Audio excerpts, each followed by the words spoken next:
Hello guys, welcome back to the studio. आज का class हम लोग करने वाले हैं रैगा का एक एयरफोर्स ग्रुप वाई के लिए रैगा का एक फ्री मॉक टेस्ट करने वाले हैं। और इस मॉक टेस्ट में गाइस करने वाले 30 क्वेश्चंस, और मैं उम्मीद करूंगा ये जो मॉक टेस्ट है इजी टू मॉडरेट है, और उम्मीद ये रहेगा कि आप कम से कम 30 में से 27-28 नंबर तक ला दो कैसे भी, ठीक है। क्योंकि मैंने क्वेश्चंस के लेवल थोड़े से इजी रखे हैं पिछले मॉक टेस्ट की अपेक्षा, ठीक है ना।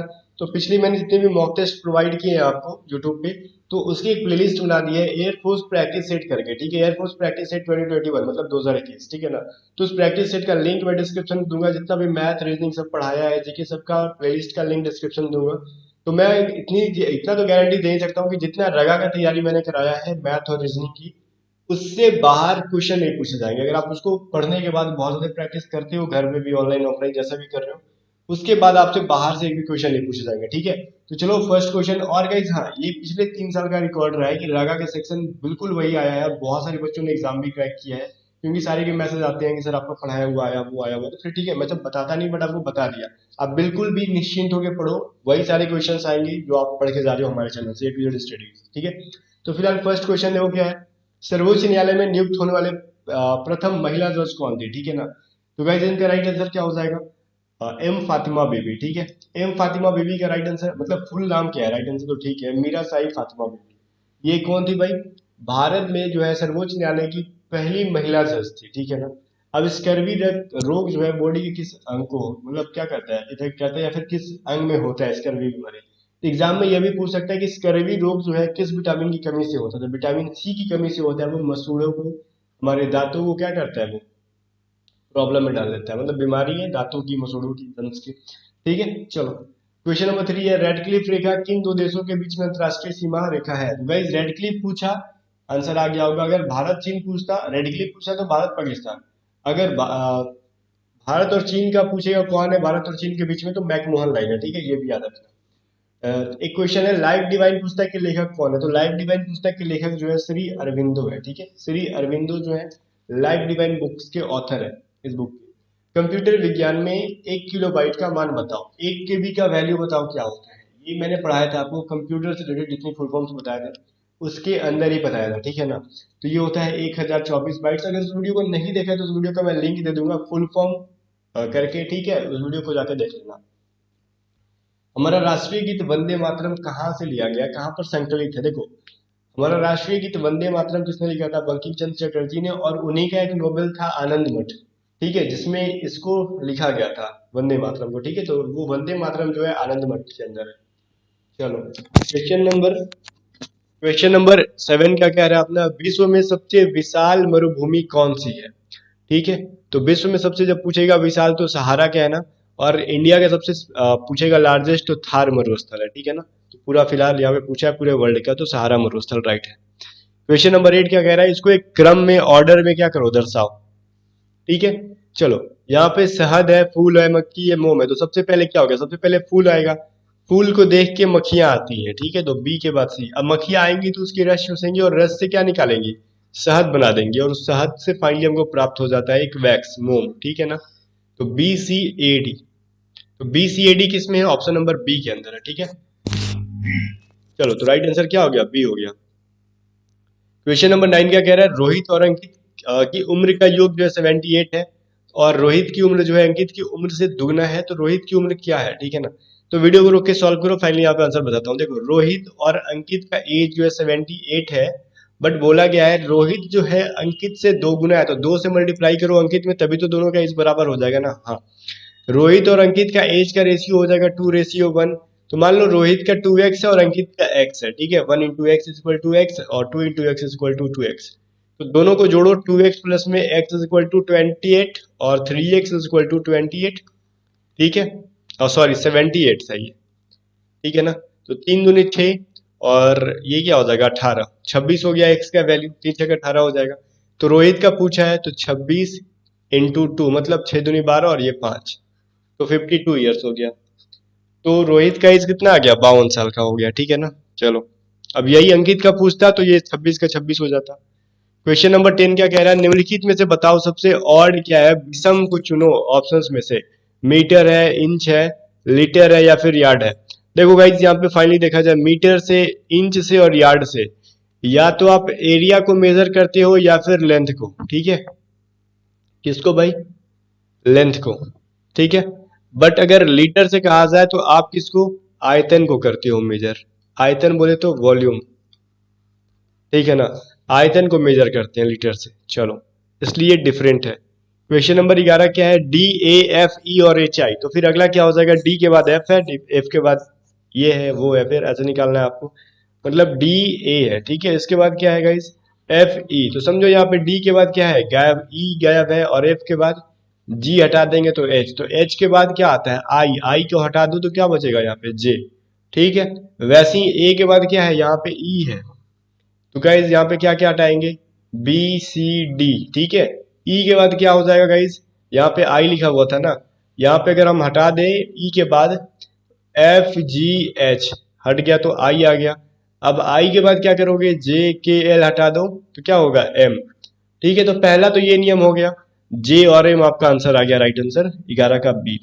दूसरा निकालते थे, क्या निकाल सकते थे? आप डायरेक्टली भी सीधा सीधा भी कर सकते थे इसको, ठीक है ना, इन दोनों के बीच का डिफरेंस दे देख के। बट आपको यहीं से राइट आंसर आ गया, तो फिर हमको क्या दिमाग खराब करना उतना, ठीक है। किसी तरीके से सही आंसर आ जाना चाहिए, रीजनिंग है, जितना लॉजिक लगा लो उतने तरीके से आप निकाल लोगे, बशर्ते कि ये ध्यान रखना होगा कि अपना लॉजिक सबके ऊपर सेम लॉजिक लगना चाहिए। ऐसा नहीं कि दो के ऊपर कुछ और लॉजिक लगा दिया और इन दोनों के ऊपर कुछ और लॉजिक लगा दिए, ठीक है। तो राइट आंसर बी हो गया। ऑप्शन नंबर 12 क्या कहता है? क्वेश्चन नंबर, रमा का मुख जो है पूर्व दिशा की ओर था, वह 20 मीटर चलती है, ठीक है। मतलब किधर चलती है? पूर्व डायरेक्शन की साइड है, इसमें जाती है 20 मीटर। बाई और लेफ्ट में मुड़ने के बाद वह 15 मीटर चलती है, फिर दाई और मुड़ने के बाद वह 25 मीटर चलती है, और अंत में वह दाई और मुड़ती है तो 15 मीटर और चल देती है। तो वो अपने प्रारंभिक बिंदु से कितनी दूरी पर है? चलो देखते हैं इसको। पहले वो ईस्ट के साइड में देख रही थी और कितना मीटर चली? ईस्ट में वो 20 मीटर चली, ठीक है। 20 मीटर चली गई वो, जाने दो उसको। यहाँ से लेफ्ट मुड़ती है और 15, लेफ्ट किधर होगा अपने ऊपर 15 मीटर, और यहाँ से राइट मुड़कर 25 मीटर गई, इधर 25 हो गया। फिर यहाँ से क्या मुड़ी भाई? वो दाहिनी ओर मुड़ी और 15 मीटर चली, तो बस इसके पैरेलल हो जाएगा 15 मीटर, और ये वाला जो है काल्पनिक रेखा इमेजिनरी खींच दिया। तो मान लो ए से चली, बी पे आके रुकी, तो टोटल कितना? तो यहाँ से इतना डिस्टेंस क्या हो गया? 25, तो 20 + 25 45 मीटर हो गया, ठीक है। तो राइट आंसर क्या हो गया अपना? डी हो गया, ठीक है ना। चलो क्वेश्चन नंबर 13 देखते हैं क्या है।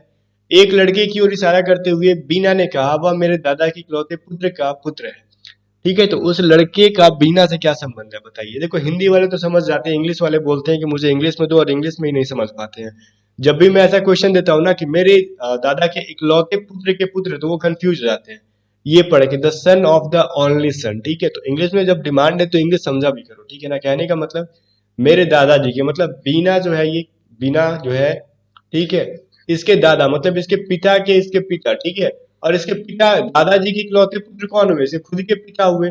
और इसके इकलौते पुत्र के इकलौते पुत्र कौन हुआ? बीना का भाई हो जाएगा ना ये। तो सिंपल है कि वो उसका भाई लगेगा बीना का, ठीक है। तो यही कंफ्यूजन क्रिएट हो जाता है, वहां पे पिता निकाल देते हैं लोग आंसर, ठीक है ना। चलो क्वेश्चन नंबर 14 क्या कह रहा है? 35 विद्यार्थियों की एक कक्षा में कुणाल जो है नीचे से 7वें स्थान पर है, जबकि सोनाली जो है ऊपर से 9वें स्थान पर है। तो पुलकित इन दोनों के ठीक बीच में बैठा है। तो कुणाल की पुलकित से क्या स्थिति है? देखो यहाँ पे टोटल नंबर ऑफ स्टूडेंट्स कितने हैं? 35, ठीक है। अगर यहाँ से हम इतनी दूर की बात करें तो टोटल कितने हो गए? 35 स्टूडेंट्स हो गए। बट अगर हम नीचे से काउंट करते तो बोला कुणाल जो है, मान लो यहाँ पे बैठा है कुणाल, ठीक है। इसका नंबर का अगर नीचे से करें हम लोग काउंट, तो कितने नंबर पे आ रहा है भाई? 7th नंबर पे आ रहा है। यहाँ पे बैठी है कौन, क्या नाम है उसका? सोनाली, ठीक है। अगर ऊपर से इसको हम काउंट करें सोनाली को, तो कितने नंबर पे आती है? 9 नंबर पे। तो ऊपर से 9 बच्चे, ठीक है, और नीचे से ये 7 बच्चे हो गए, ठीक है। तो कितने बच्चे हो गए? 9 + 7, टोटल 16 स्टूडेंट्स हो गए। अब बीच में कितने बचे? 35 में से 16 घटा दो, कितने बच्चे बचेंगे गाइस? वो काउंट कर लो, ठीक है। तो टोटल कितने बच्चे बचेंगे? 19 बच्चे बचेंगे, ठीक है ना। तो टोटल बचे 19। तो सोनाली और कुणाल के बीच में टोटल 19 स्टूडेंट्स बचे हुए हैं, तो 19 को ऐसे डिवाइड करो कि बीच में होना चाहिए, मतलब 9 + 9 18, और बीच में एक, मतलब ऊपर से देखो। अगर एक और लाइन में यहाँ पे खींच के आपको दिखा दे रहा हूँ, तब जाके आपको समझ में आ जाएगा, ठीक है। रुक जाओ थोड़ा सा, मैं इसको इरेज करके आपको बताता हूँ जो मैं बताना चाह रहा हूँ, ठीक है। बीच में हमको बैठाना है कितना? 19 बच्चा को, ठीक है ना। तो देखो एक लाइन हो गई, मान लो यहाँ पे सोनाली है और यहाँ पे कुणाल है, और हमको बीच में 19 बच्चों को बैठाना है, तो बीच में बैठाना है, ठीक है, ये बीच में होना चाहिए। तो मतलब ऊपर से 9 बच्चे, नीचे से 9 बच्चे, यहाँ पे कौन हो गया, ये पुनीत हो गया, ठीक है। मतलब बोल रहा है कि आप कुणाल की पुलकित से क्या स्थिति है, तो कुणाल के बाद कितने बच्चे हैं, 9 बच्चे, और प्लस पुलकित क्या है, 10वां नंबर पे है, तो ये 10th नंबर पे हो गया। तो यही चीज समझने में फर्क था। अगर समझ जाती है तो फिर ये क्वेश्चन आसान लगता है, नहीं समझ में आया तो फिर ये क्वेश्चन प्रॉब्लम क्रिएट कर सकता है, ठीक है। तो कोशिश करो कि ये चीज समझ में आ जाए आपको फर्स्ट अटेम्प्ट में ही। 15 नंबर क्या कह रहा है कि निम्नलिखित शब्दों को शब्दकोश में, मतलब डिक्शनरी के अकॉर्डिंग में इसको समझाओ। और डिक्शनरी वर्ड तो मैंने बहुत पढ़ाया था, बहुत अच्छे से पढ़ाया था, ठीक है। और बोल रहा है नेचर है, नेस्ट है, न्यूमेरिक है, न्यूज है, ठीक है। तो बताओ इसमें नेचर में एन ए है, ठीक है, नेचर के अंदर एन के बाद ए है, नेस्ट में एन के बाद ई है, न्यूमेरिक में एन के बाद यू है, फिर न्यूज में एन के बाद ई है। तो पहले ए आता है कि ई आता है कि यू की ई, तो पहले बोलेंगे ए आता है, तो नेचर पहले होगा, ऑप्शन नंबर 1 से स्टार्ट होगा। ओके, फिर नेस्ट में ई है, यू है, इसमें ई है, ठीक है, तो पहले तो ई वाला होगा, चलो ठीक है, बट ई में इसमें एस और इसमें डब्ल्यू है, तो पहले क्या आ जाएगा, एस आ जाएगा। तो एक के बाद दो है, नेक्स्ट वाला सही है, फिर क्या आएगा, 4 आना चाहिए। तो 1 2 4 किसमें है, ऑप्शन नंबर सी में है, तो राइट आंसर 15 का क्या हो गया, ऑप्शन नंबर सी, ठीक है। चलो अभी देखो 6 16 45 144 एक 917, तो अगला सीरीज क्या होगा। तो वीडियो को रोक के जरा गाइस सॉल्व करो, मैं डायरेक्टली आपको आंसर बताता हूँ। देखो यहाँ पे 6 में किसी चीज से मल्टीप्लाई करो, कितने से मल्टीप्लाई करेंगे, मान लो 6 दूनी 12 होता है, ठीक है, 6 दूनी 12 होता है, 12 में अगर 4 जोड़ दे तो क्या आ जाएगा, 16 आ जाएगा, ठीक है। अभी 16 आया, 16 में हम लोग कितने से मल्टीप्लाई करेंगे, 2 के बाद 3 आता है, 3 से, तो क्या आ जाएगा 48, 48 में 3 माइनस करेंगे तो क्या आएगा 45 आ जाएगा, ठीक है। 45 में 4 से मल्टीप्लाई करो, 5 के 20, 16 17 18 180। अभी फिर यहाँ पे हम लोग प्लस 4 करेंगे तो 184। अब वही 184 में 5 से मल्टीप्लाई करो, जो वैल्यू आता है -3 करो, ठीक है, तो 184 में करोगे तो 920 आ जाएगा। फिर -3, पहले +4 फिर -3 +4 -3 करते जाओ, आपका 917 आ जाएगा।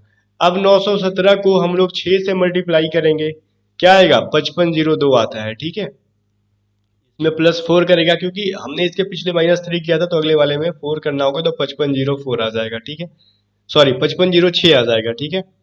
तो 5506 किसमें है, ऑप्शन नंबर बी में है। तो राइट आंसर क्या हो गया अपना, बी नंबर। आई होप कि कंसेप्ट क्लियर होगा। 17 नंबर देखो, एटलस को ZRIWL लिखते हो तो जैक्यू को कैसे लिखेंगे, तो वीडियो को रोक के जरा दिमाग लगाओ, फाइनली मैं आंसर पे आता हूँ। देखो एटलस है ना, ATLAS, एटलस, तो ए में -1 करा देंगे अगर हम, तो जेड आ जाएगा, एक बार पीछे जाओ, तो टी में अगर हम -2 करें तो आर आएगा, एल में -3 करें तो क्या आ जाएगा अपना आई आ जाएगा। फिर ए में पीछे 4 बार जाओगे तो डब्ल्यू आएगा, एस में पीछे 5 बार जाओगे तो एन आ जाएगा, ठीक है ना। वैसे ही जैकी में भी करो, ये सी के वाई है, -1 -2 -3 -4 और -5, ठीक है। तो जे के जस्ट पहले क्या होता है, आई होता है, ठीक है। ए के जस्ट 2 बार पहले क्या होता है, वाई होता है। सी के जस्ट 3 बार पहले जेड होता है, आ रहा है ना बात समझ में। तो के जस्ट 4 बार पहले क्या होता है, जी होता है। और वाई के जस्ट 5 बार पहले टी होता है। तो IYZGT, राइट आंसर क्या हो गया, सी हो गया, ठीक है। क्वेश्चन नंबर 18 क्या कह रहा है, 2 वर्ष के क्रमिक अंतर वाले 5 मित्रों अंशुल, भूमिका, चिंटू और देव और इला की आयु का योग 60 है।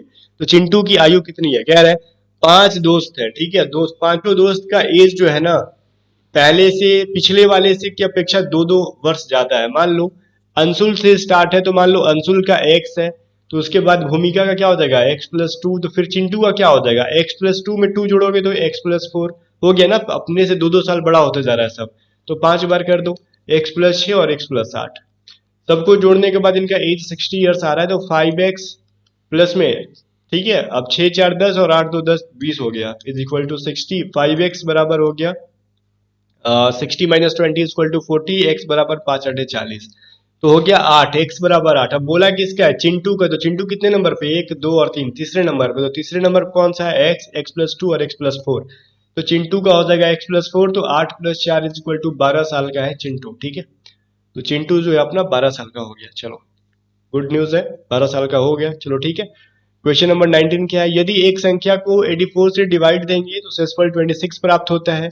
यदि इसी संख्या के 2 गुने से 12 से डिवाइड करते हैं तो शेषफल क्या होगा। देखो गाइस, जब भी ऐसा क्वेश्चन देना तो हमको पता नहीं कि वो संख्या कौन सा है, ठीक है। तो ध्यान दो 84 से डिवाइड करना वो संख्या x है, तो हम एक बार में डिवाइड दे रहे हैं अगर, ठीक है, हमको एक मानना ही होता है। कैसे भाई, किसी भी संख्या को हमको पता नहीं है कि किससे डिवाइड कर रहे हैं, कितने में डिवाइड कर रहे हैं, तो हम एक से डिवाइड करते हैं ताकि हमको रिमाइंडर 26 प्राप्त हो जाए।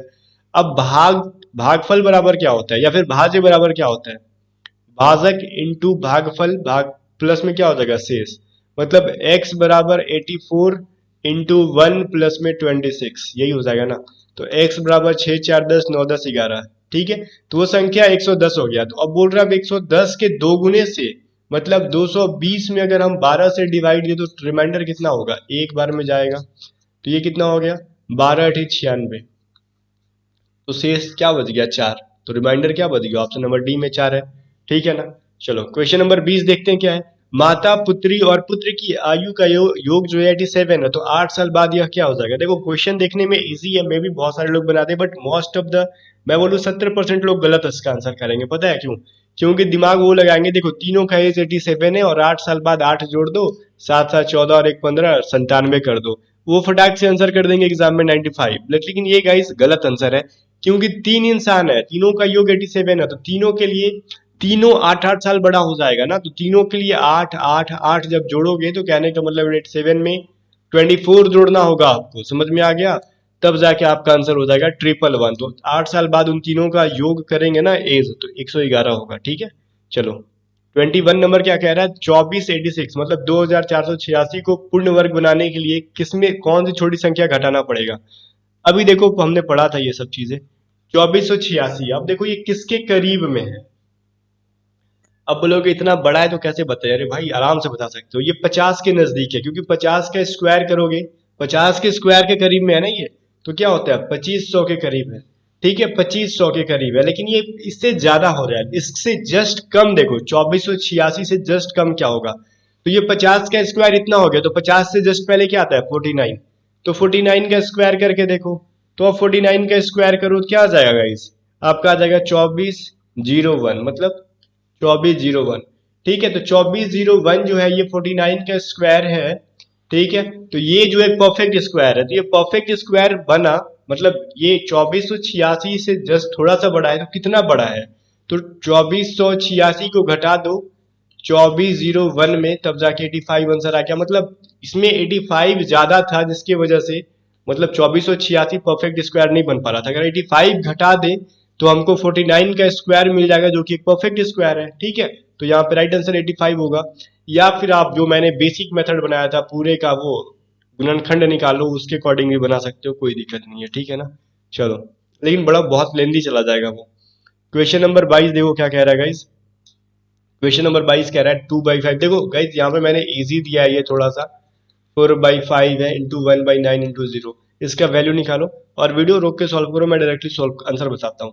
देखो कुछ महारथी क्या किए होंगे, पूरा एकदम भाग वाला नियम लगा रहे होंगे, बोर्ड मास वाला, लेकिन ये भूल गए होंगे यहाँ पे मल्टीप्लाई में जीरो है, भाग दो गुना दो सबका आंसर ये जीरो कर देगा, राइट आंसर डी, ठीक है। ये तो चलो बेसिक सा था, बट एग्जाम में आपको इतना आसान नहीं देगा, थोड़ा सा कॉम्प्लेक्स कर देगा, बट नेक्स्ट मॉक टेस्ट थोड़ा सा टफ लेवल का आएगा, इसलिए थोड़ा सा तैयार रहना, ठीक है ना।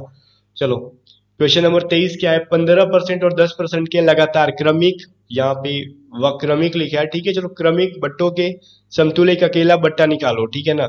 चलो तो मतलब समतुल्य बट्टा हमने पढ़ा था R1 प्लस में R2 minus R1 into R2/100, मतलब परसेंटेज चैप्टर मैंने पढ़ाया था आपको शायद, इसको परसेंटेज या फिर प्रॉफिट लॉस में मैंने पढ़ाया था इसको, ठीक है। तो 15 प्लस में, मैं जरा साइड में इसको लिख दूं, बताओ क्या हो जाएगा, 15 प्लस में 10 minus 15 into 10/100 is equal to 0 0, ये 100 है, तो एक जीरो कट गया, तो ये क्या बचेगा 25 माइनस 1.5 बराबर 23.5%, ठीक है। अब इतना कैलकुलेशन तो कर सकते हो fast fast, right answer C हो गया। 24 क्या कह रहा है, दो संख्या 4:5 की रेशियो में है तथा उनका एलसीएम 120 है, तो बताओ संख्या क्या। अगर ये एलसीएम के जगह पे एचसीएफ रहता तो हम डायरेक्टली दोनों के साथ मल्टीप्लाई कर देते, बट गाइज बोल रहा है कि एलसीएम दिया है, तो हमको पहला संख्या 4x है, दूसरा 5x है, तो इनका एलसीएम जब निकालोगे तो पहले x से डिवाइड दो दो, तो ये क्या आ गया 4, ये 5, तो मतलब x इंटू 4 इंटू 5 का वैल्यू दे रखा है 120, एलसीएम ऐसे निकालते हैं ना, तो 20x वैल्यू 120, तो x बराबर 6, तो x का वैल्यू 6 है, तो पहला संख्या क्या था 4x था, दूसरा 5x था, तो कहने का मतलब 4 इंटू सिक्स, दूसरा 5 इंटू सिक्स, मतलब 24 और 30 आपका वो दोनों संख्या निकल गया, 24 और 30। ठीक है, जय जय, काम खत्म। आगे देखो 25 क्या कह रहा है, 0.7 इंटू 0.07 इंटू 0.07 माइनस 0.03 इंटू, जो भी है आपको इस तरीके से मतलब एक इक्वेशन दिया रहेगा, बोला गया सॉल्व करो। तो हम देखो अगर देखेंगे तो इसको क्या मिल रहा है हमको, ये देखो 0.07 इंटू 0.07, ये क्या हो जाएगा, ए स्क्वायर हो जाएगा। बात समझ में आ गया। ये दे रखा है ए स्क्वायर माइनस बी स्क्वायर के फॉर्म में, ए माइनस बी, तो ए स्क्वायर माइनस बी स्क्वायर क्या होता है, ए माइनस बी इंटू ए प्लस में बी। ठीक है, बटा में दे रखा है ए माइनस बी, तो हमको A minus A B, A minus B cut गया, बचा क्या, ए प्लस में बी बचा। तो हमको वही करो, ए की जगह पे है 0.07 प्लस में 0.03, अब दोनों को जोड़ दो क्या हो जाएगा, 0.10 हो जाएगा। राइट आंसर क्या बचा अपना ए। ठीक है, बहुत ज्यादा इसके अंदर लॉजिक लगाना ही नहीं था हमको। चलो अगला क्वेश्चन देखते हैं। 26 से बोल रहा है, बताओ ये वाट की जगह पे क्या आ जाएगा। गाइस जब वीडियो को रोक के अच्छे से देखोगे तो आपको एक चीज नजर आएगा पहले वाले फिगर में। ठीक है ना, पहले वाले फिगर में देखो, इस बॉटल के अंदर या फिर जो भी है ये दो लाइनिंग थी, यहाँ पे भी नीचे भी दो लाइनिंग थी। दूसरे वाले में ये दो लाइनिंग्स को पूरा मिला के डार्क करके एक कर दिया गया है। ठीक है, वैसे ही गाइस हम लोग थर्ड वाले फिगर में देखिए, अगर थोड़ा सा फिगर कुछ ऐसा सुला के बनाया गया है, और इसके अंदर ऐसे 1 2 3 4 5 6 7 8 लाइनिंग है। तो हर दो दो को मिला दे अगर हम, तो कितनी लाइनिंग बचेगी, अंदर में 4 डार्क लाइनिंग बचेगी, जिसको फॉलो कौन कर रहा है, ऑप्शन नंबर ए कर रहा है। ठीक है, तो राइट आंसर ये हो गया अपना। चलो क्वेश्चन नंबर 27 क्या कह रहा है कि इसमें से बताओ कौन ऑड है, डिफरेंट कौन सा है। तो वीडियो को रोको और सॉल्व करो। अब मैं डायरेक्टली आपको आंसर बताने की कष्ट करता हूं। ठीक है, देखो इसका राइट आंसर हो जाएगा सी। क्यों, देखो इन दोनों के साथ साथ जो फिगर है, ऐसे मान लो जो पत्तियां हैं ये वाली, तो इसका डार्क पार्ट, ठीक है, ये जो कलर किया गया और इसका डार्क पार्ट एक साथ है। ठीक है, इसमें भी वही चीज दिया गया है इन दोनों में। ठीक है, और डी में भी वही चीज दे रखा है इन दोनों में। लेकिन सी में देखो क्या है, ये जस्ट इसका डार्क पार्ट और इसका डार्क पार्ट जो है वो अलग अलग है, वो एक साइड नहीं है। ठीक है ना, तो यही डिफरेंट है। ठीक है, 3 नंबर डिफरेंट है और यही डिफरेंस भी है इनके अंदर। क्वेश्चन नंबर 28 देखो, यही बोलो बताओ भिन्न कौन से फिगर है। तो आपको दिख रहा होगा ए में जो छोटा सा स्क्वायर है उसी को बड़ा किया गया, छोटा सा ट्रायंगल को बड़ा किया गया, फिर छोटा सा जो ये 5 साइड वाला फिगर है, सॉरी 6 साइड वाला है ना, हेक्सागोन, तो इसको भी क्या किया गया, बड़ा किया गया। लेकिन गाइस ये तो देखो ये क्या था, एक सर्कल था नहीं पहले, तो इक्लिप्स होता है ना ऐसे करके, ऐसे वाला फिगर क्या बोलते हो आप लोग, यही। ठीक है, तो उसी को सर्कल बना दिया, ऐसा थोड़ी होता है, इसको बड़ा कर देता है ऐसे।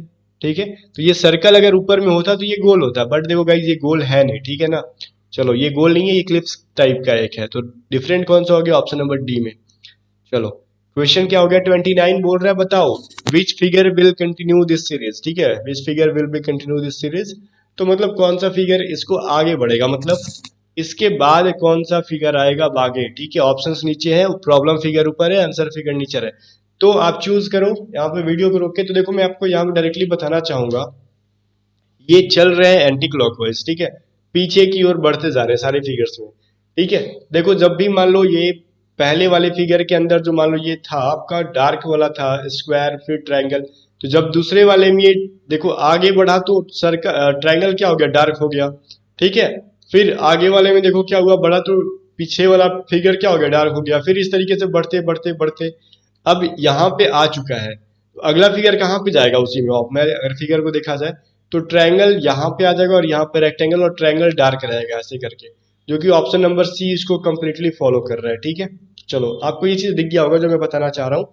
तो 29 का राइट आंसर क्या हो गया, ऑप्शन नंबर सी। ठीक है, तो अब बाकी स्टार और जीरो पे भी आप जाके देख सकते हो कि स्टार और जीरो भी इसको फॉलो कर रहे थे, बट हमको एक ही फिगर देखने के बाद जब आंसर मिल जाए तो फिर क्या का टेंशन उतना लेना। ठीक है, चलो अब लास्ट क्वेश्चन देखते हैं आज का।